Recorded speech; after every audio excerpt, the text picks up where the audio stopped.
Hello. I'd just like to say thanks for replying to the little post I made last week. I think we started things off quite positively, actually. This week's going to be a bit different. It starts off with a bit of a kick in the nuts, but hopefully, the point of that is that hopefully that provides some negative motivation, I guess you could call it, to get moving. Okay, so I'll explain.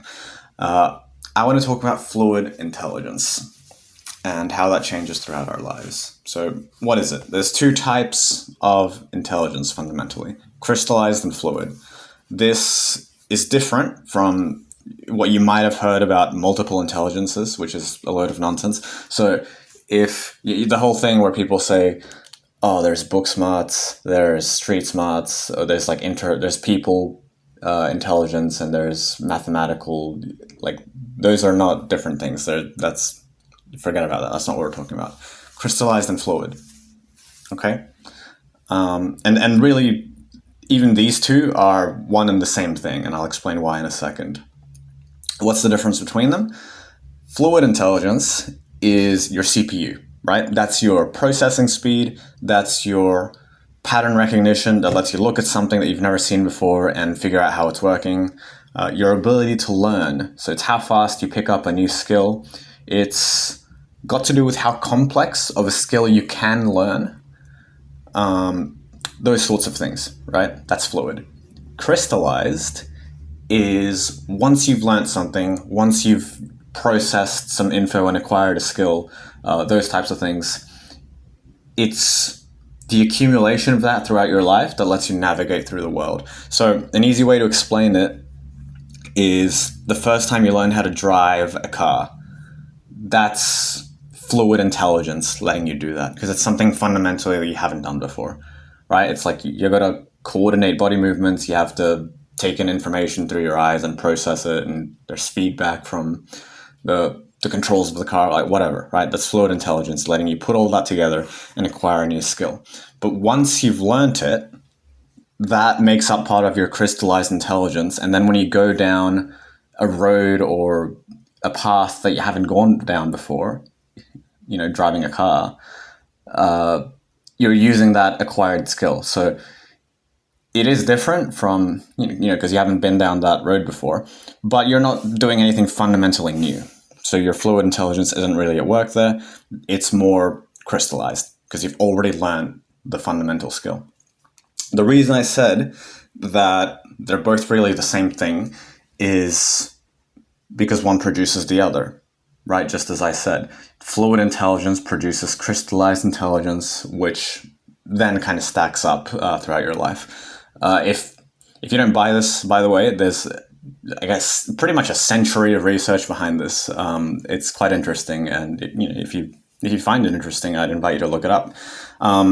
But yeah, another interesting thing about it is there's things like brain lesions or brain damage, maybe from, I don't know, like a stroke or something, that can reduce fluid intelligence while leaving crystallized intelligence intact. So in someone that suffered from certain types of brain damage, maybe they won't be able to learn new skills, sometimes even form new memories.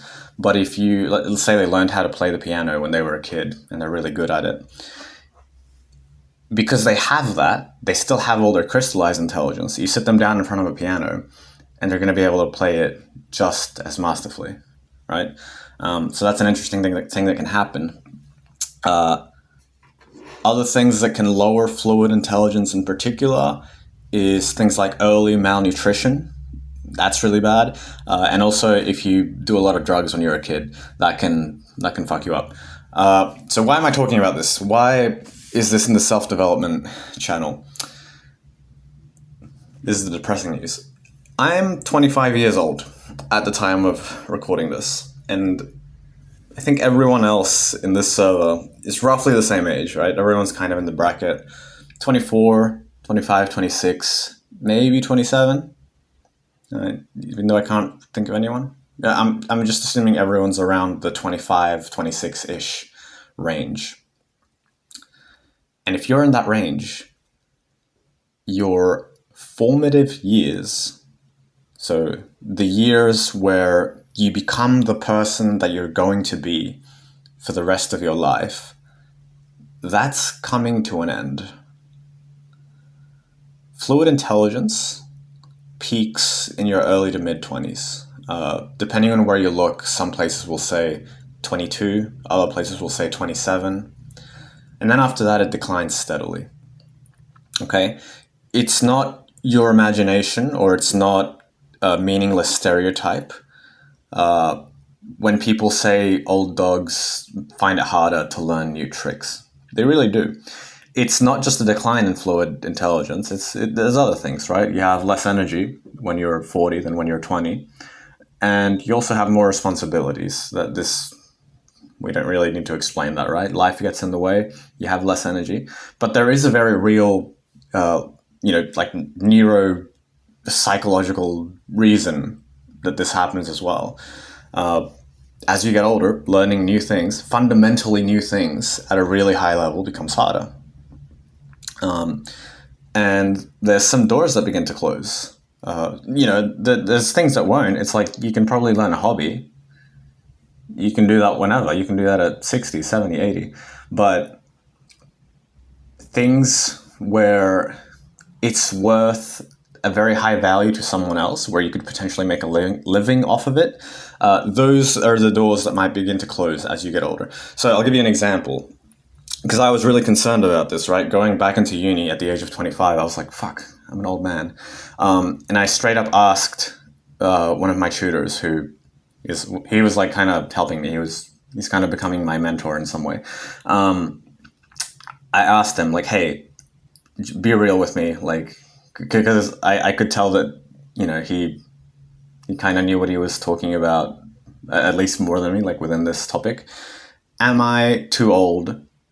Should I consider doing something else other than going into clinical or research psychology? Am I just going to be outpaced by younger competition, people who are at their mental peaks? And he said, and I think he was right, he said, if you were trying to do mathematics or physics instead, like if that was the type of academia that you were trying to get into, then yeah, I'd say it's too late. Do something else. Because in maths and physics, right, that's really complex shit. And there's some 16-year-old with an IQ of 170 that's just gonna kick your shit in.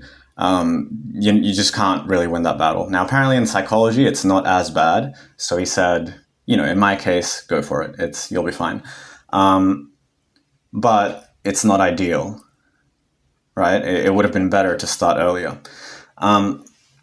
Now, that being said, it's no time to despair, okay? Because at the age where we are, there's still 3, maybe 5 years left of peak cognitive functioning. And that means that the best time to start is now, okay? If there's a skill that you are putting off learning properly, if there's a skill set, if there's a few things where it's like, yeah, I want to get good at that eventually, because I think it would help me in my pursuits, but you kind of just put it off because it's like, I can do it later. There's always time. I'm telling you, there is not that much time. There's 3 to 5 years, maybe. You have to be aware that you don't have infinite time. And I know for me, it would have been great to have this message told to me when I was like 16. I would have loved to have known this ages ago.